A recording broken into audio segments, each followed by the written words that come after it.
friends, welcome back to this online lecture series on the subject of structural features. In the previous lecture, we were discussing regarding the evaluation of the structure, and wherein we have seen the different stages of evaluation of the structure consisting of the preliminary investigation and the detailed investigation. Right? From today onwards, we are starting with a new topic, and that is the durability of the concrete. Right?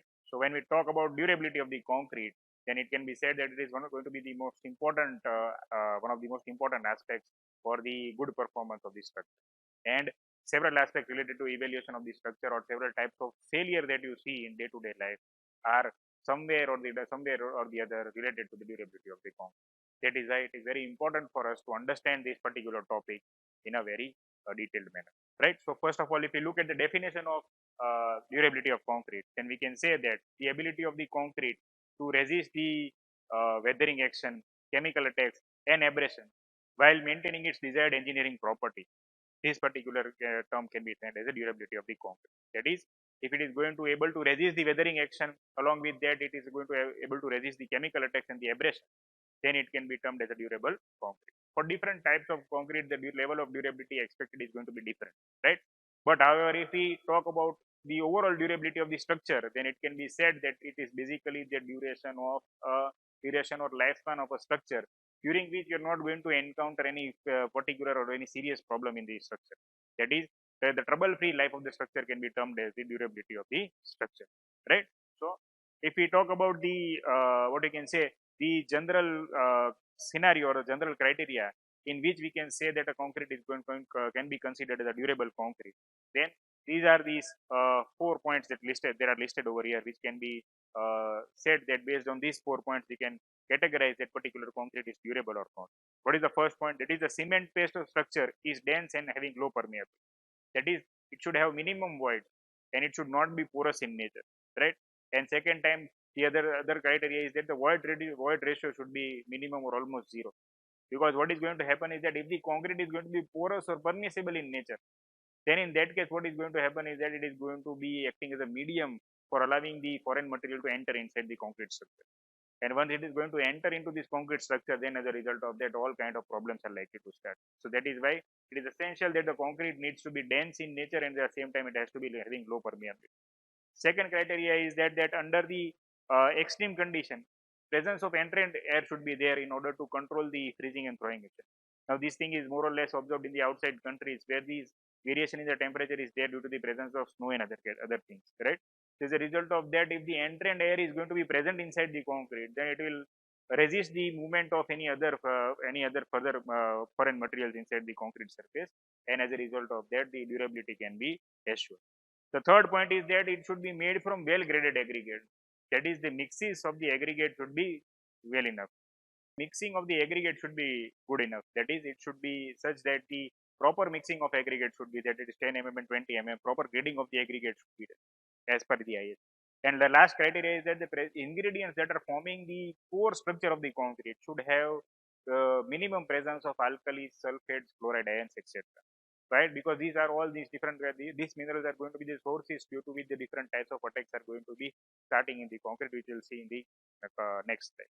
Right? So these are the 4 different criteria that can be classified, based on which you can say that whether a concrete can be considered a durable or not.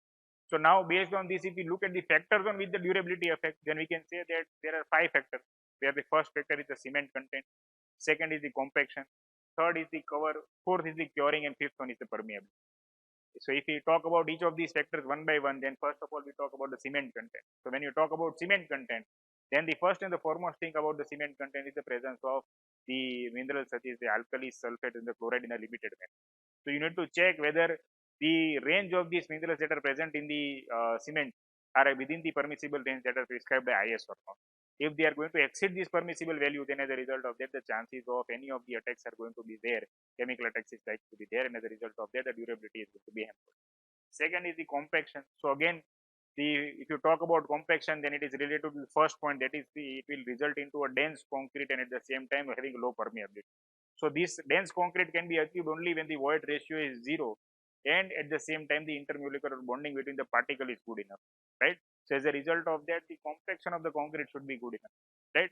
The third is regarding the curing, and curing, if the surface is not properly cured, and you are allowing for the movement of moisture to take place from the surface, then as a result of that, the possibility is that the air may pass through, carbon dioxide may pass through, and other foreign materials may pass through, and as a result of that, the sulfates present in the atmosphere may also pass through, and as a result of that, the possibility is that any of the effects is likely to take.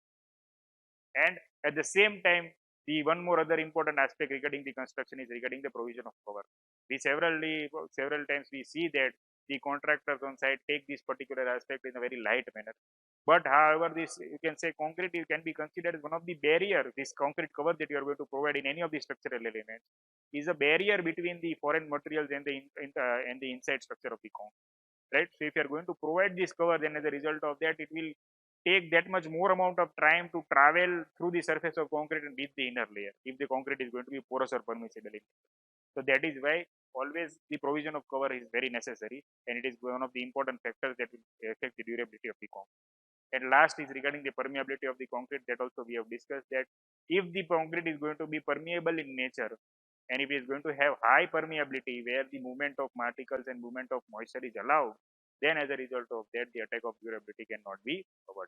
Right. So these are 5 factors based on which the durability of concrete is classified.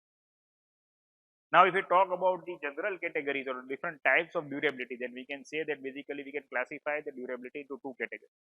So the first category is physical durability and second is the chemical durability. Our focus here is going to be more on the chemical durability aspect. But however, if we look at what comes under the physical durability, then there are 3 cases. First is the freezing and thawing cycle. Second is the presence of high permeability of water in the concrete. And third is the temperature stresses, or you can say the high heat of hydration that is going to be there based on the amount of minerals and amount of chemicals that are present in the cement. Right. So these 3 are going to be considered as the important physical parameters affecting the durability of the concrete. Right. And if we talk about the chemical durability, then in that case you can list down these 5 major reactions that may happen in a concrete. Where the first reaction is the alkali aggregate reaction. Second is the sulfate attack. Third is carbonation. Fourth is fluoride attack, and last one is the corrosion of the reinforcement. So in this lecture, we are going to cover the 2 cases. First is the carbonation and second is the fluoride attack, whereas the remaining cases will be discussed in the upcoming lectures. Right. So if we talk about carbonation of the concrete, now what is basically carbonation? So as the term is suggesting, the primary element is going to be the carbon dioxide. That is the carbon dioxide that is present in the atmosphere is going to react with the calcium hydroxide that is present in the concrete, and as a result of calcium carbonate is going to be formed along with that of the water. So as you can see that CaCO3 plus water is going to be the byproduct, right? So due to this formation of calcium carbonate, what happens is that it is going to increase the volume of the concrete within surface, and as a result of that, it is going to exert pressure on the CSH gel that is there, right? As we all know that during the heat of the hydration process, that is when the cement is going to react with water, the CHS gel is formed, right? And it is this CSH gel which is going to be the core element or the core reaction due to which the strength of concrete and the strength of cement is derived, right? So when this CaCO3 will be formed, then as a result of that, there will be increase in the volume. And due to this increase in the volume, in order to occupy the space, it will try and exert pressure on the CSH gel, and as a result of that, the CSH gel is likely to break. And once it is going to get reduced, then as a result of that, the strength of the concrete is also likely to, right?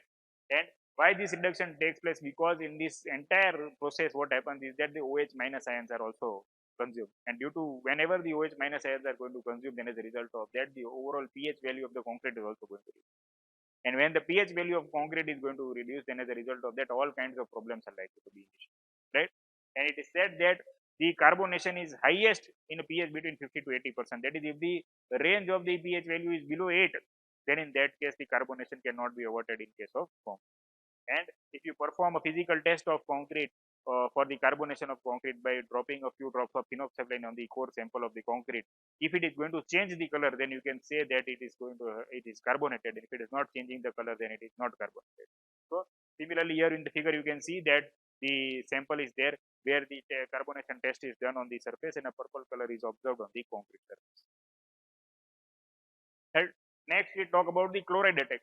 So as I said that one of the most important attacks which we need to keep in mind for the good durability of the concrete is chloride attack. Why? Because chloride attack generally results in the corrosion of reinforcement. And it has been observed that more than 40% of the failure of the structures that we see in our day-to-day life are due to the corrosion of the reinforcement. That is why chloride attack is also a very serious issue that we need to keep an eye. So what usually happens is that whenever this reinforced concrete is this reinforcement is surrounded by the concrete, then due to the high alkalinity of the concrete, there is a protective layer that is formed around this what you can say the reinforcement.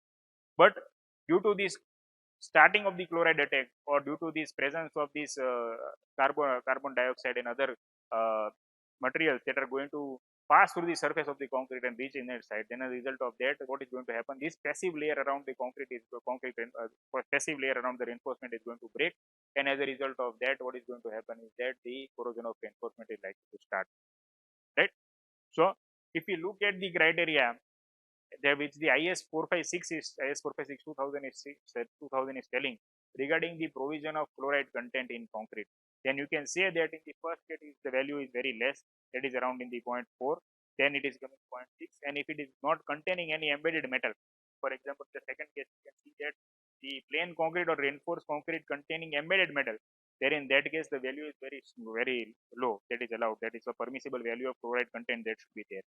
And if the embedment of reinforcement is not there, then you can go as high as 3 as per the as high as 3 as per the provision of IS 456. So you need to keep a check on these particular aspects. And here you can see a schematic representation of how actually the process takes place. That is the carbon dioxide, the sulfate, and the chlorides that are present in the atmosphere. We try and reach the surface of the concrete.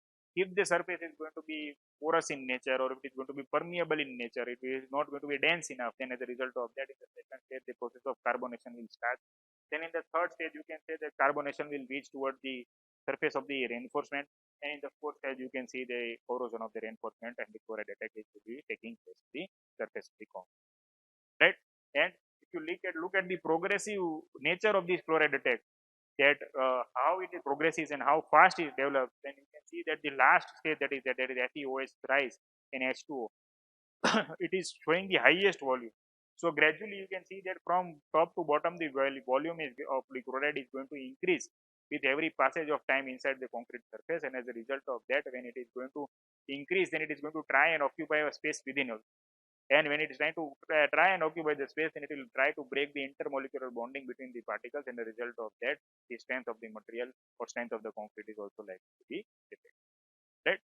And lastly, if we look at what can be the remedial measures through which we can control the chloride attack, then 4 remedial measures are there, where the first remedial measure is that use of cementitious material. For example, fly ash, silica foam, GDBS, these kind of materials can be used, as a result of which the chloride attack can be avoided. Then increasing the concrete cover to the steel, that is also an important factor, as we have seen, because more the thickness of the cover, more time it will take for the foreign material to reach the inner surface of the concrete.